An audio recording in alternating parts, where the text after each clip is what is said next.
And so I would say entrepreneurship, and then understand that we will never survive as a group until we get into communities and not neighborhoods.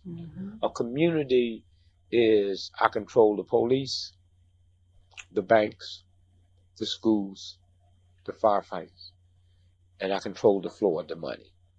And I have no problem when I go in a Jewish neighborhood and the shop owners are Jewish, and I go into an Italian neighborhood and shop owners are Italian. That's what it's supposed to be. I have a problem when I come in a black neighborhood and the shop owners is not me. We don't own nothing.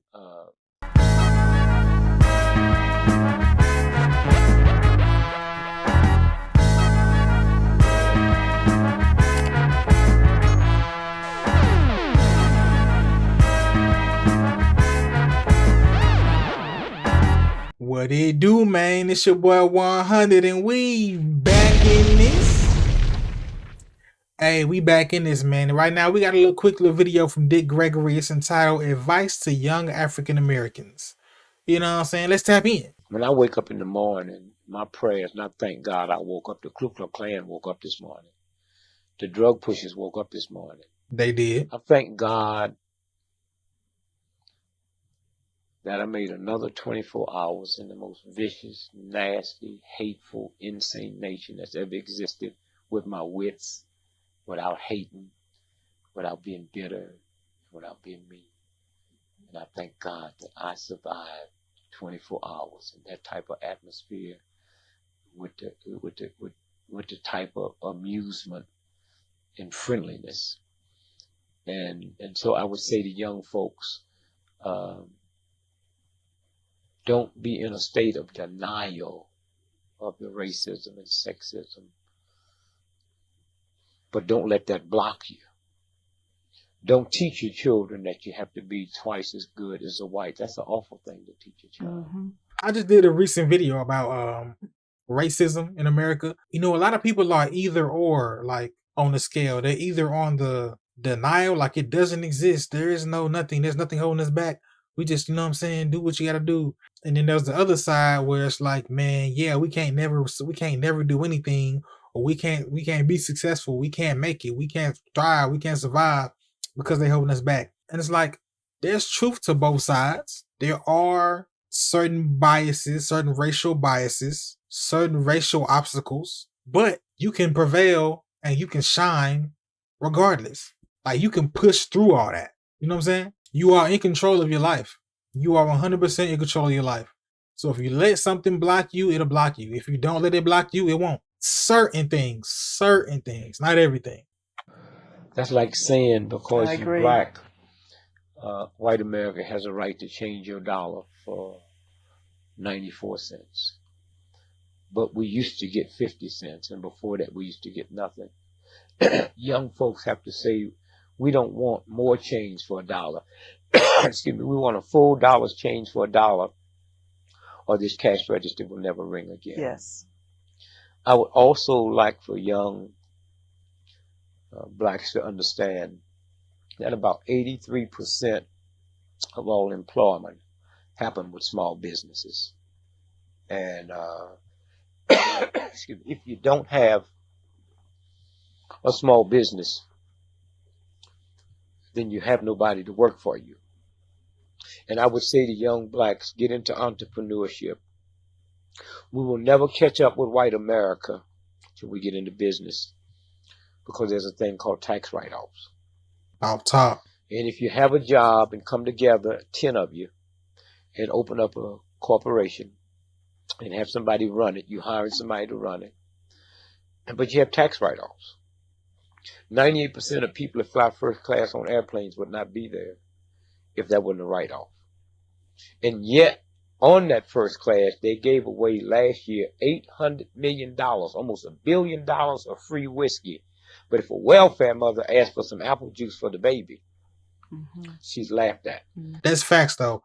Like, being a corporation is very beneficial in this country. Like, this country rewards businesses. So if you are a business, you get rewarded. Being an individual, like if an individual made $150,000 in a year, they gonna get taxed crazy. But if a business made $150,000, like they don't get taxed that much. Like a corporation, they don't get taxed the same. They get taxed way less. And that's how people that make a lot of money keep their money.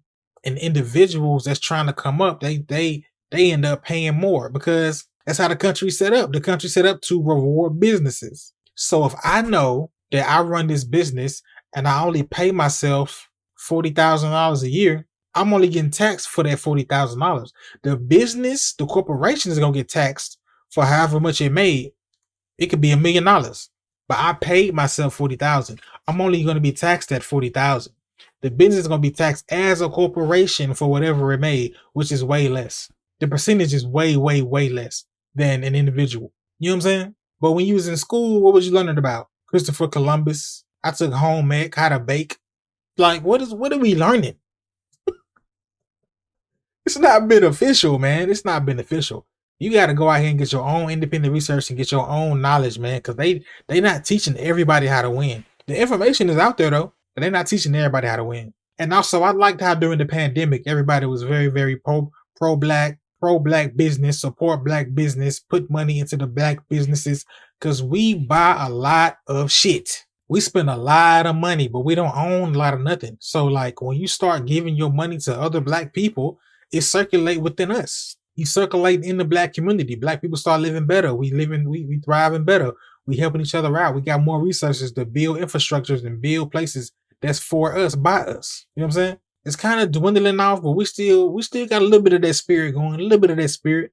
And so I would say entrepreneurship, and then understand that we will never survive as a group until we get into communities and not neighborhoods. A community is, I control the police, the banks, the schools, the firefighters, and I control the flow of the money. And I have no problem when I go in a Jewish neighborhood and the shop owners are Jewish, and I go into an Italian neighborhood and shop owners are Italian. That's what it's supposed to be. I have a problem when I come in a black neighborhood and the shop owners is not me. We don't own nothing. A Korean has a right to come in and buy my shop for $30 million more than it's worth. That's good business. But if we decide that we're not going to do business with that boy, then he'll have to sell it back, or she'll sell it back to a black person for $1 million. Yes. And then the money circulates, and that's how you change. We've been so busy. That's really like what I would love to see. I think a group of families, like a group of an investment group or something of black people, they like built a community somewhere in like middle Georgia or South Georgia. But I would love to try to like build a community where, like, you know, it's black people. We own the bank, like black owned bank, not just working in the bank, but a black owned bank, black owned hospital. You know what I'm saying? Black people in the having the government positions, like a real black community, like you're talking about. We own in the small businesses, like you go to the shops, you go to the gas stations, you go to the salon, you go to this, you go to that. Everywhere you go is black people. Like, there's places, like most of the country is like that for white people. Most of the country is like that for white people. White people own the bank, the hospital, the fire department, the police department. Go to the stores, it's white folks. Go to the gas station, it's white people. There's a lot of places where it's just white from top to bottom. Black people, I don't know where that's at. I ain't seen it. Atlanta is like somewhere in the realm, but we don't, it ain't what it could be. It's a lot of people in positions, but not like ownership. You know what I'm saying? But anyway.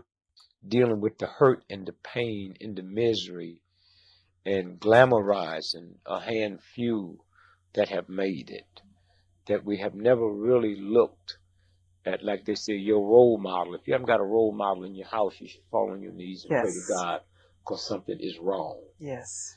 And so I would say to young folks, it's not about alcohol, but it's hard for me to say that to you when a 5-year-old got to reach past mama's beer and papa's wine to get some mayonnaise.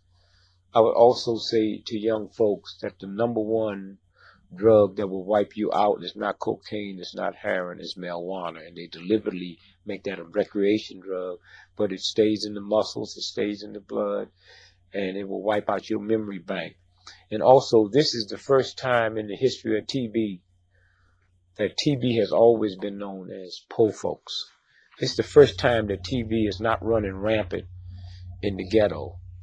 It's running rampant in middle income white America because it's the marijuana that they spray, and that's no accident. And so I would just say to young folks, you have to reevaluate. That's a little controversial right there, you know what I'm saying? How y'all feel about the marijuana? I don't know. I don't smoke myself because I can't. Like, I can't. My brain just don't. I smoke and I forget how to even like speak. I forget how to like function. Everything is harder to do. like I smoked and it's like life is harder now. You know what I'm saying? I don't want to. That's not fun. It's not fun to me. I ain't knocking y'all. It's just not fun to me. And also what he said about not having a role model in the house. Like, a role model is so important in the house, man, especially like a father for a son. Like, having somebody that has already walked this path, telling you like what to watch out for, what to do. Like you ever played a video game, like an adventure game or something, and it took you like a long time to beat it? Like, cause you had to figure out stuff and figure this out. Now, if you had a whole strategy guide, couldn't you beat that game way faster and way better? If somebody has already done it and they showing you, okay, go here now. Okay, do this. Okay, this is gonna happen here. They're gonna pop up there. Okay, do this, build this up, do that. You finish the game like this, better and faster. That's what having a father is. That's somebody to guide you through the life. They already did it. They can show you exactly where they went wrong, where they went right, and show you what to do. Guidance is extremely important out here. Extremely. And so I would just say to young folks, you have to reevaluate everything you've been taught. I would say to the black folks that just because a black person is 90 years old don't mean they have wisdom, and you need to listen to them, because if you was dumb and stupid when you was 9, you dumb and stupid when you 90. That's more facts, man. Just because somebody old don't mean they wise. Because they old don't mean they smart. You know, just like I be saying, like a lot of folks out here slow. I've been saying that. A lot of these folks out here slow, man. And just because they get older don't mean they get smarter. It's a lot of old, slow people. So you got to be aware of who is giving you advice and be aware of who is teaching you. You got to look at it and see, like, are they in a position where they could be trying to manipulate you or control you with the information that they're telling you? And you also got to think about, like, maybe this person just don't know no better.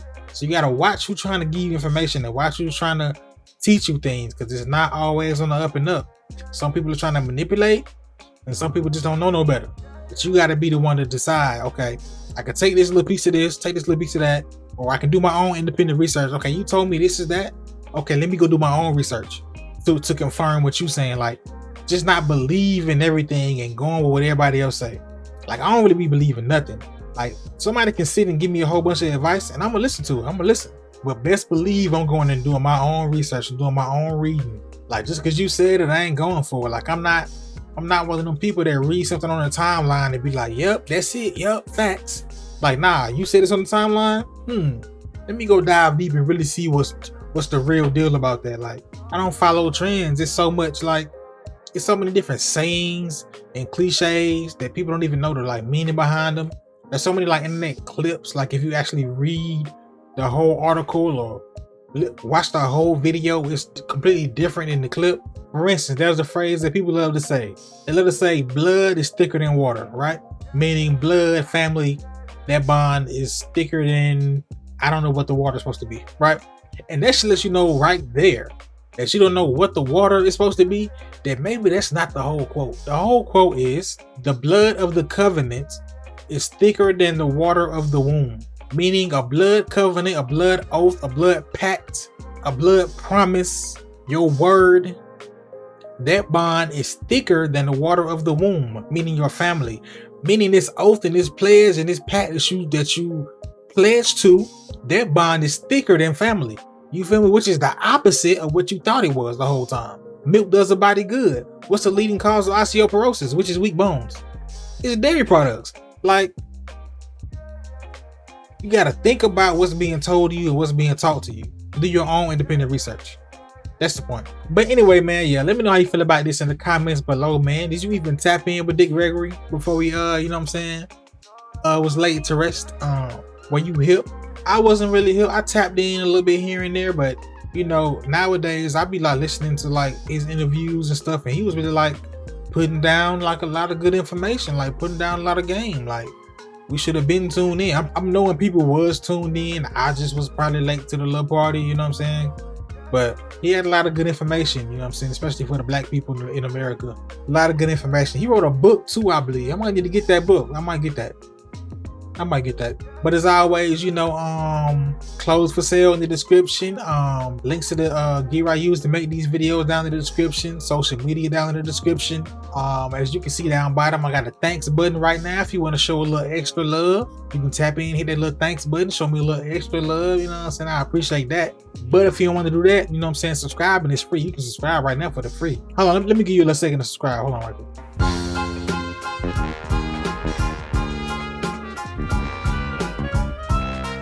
Appreciate you, you know what I'm saying? We're trying to hit 3K subs by June. So appreciate y'all running that up, you know what I'm saying? We on the way. Appreciate the love, man. And I'll see y'all in the next one.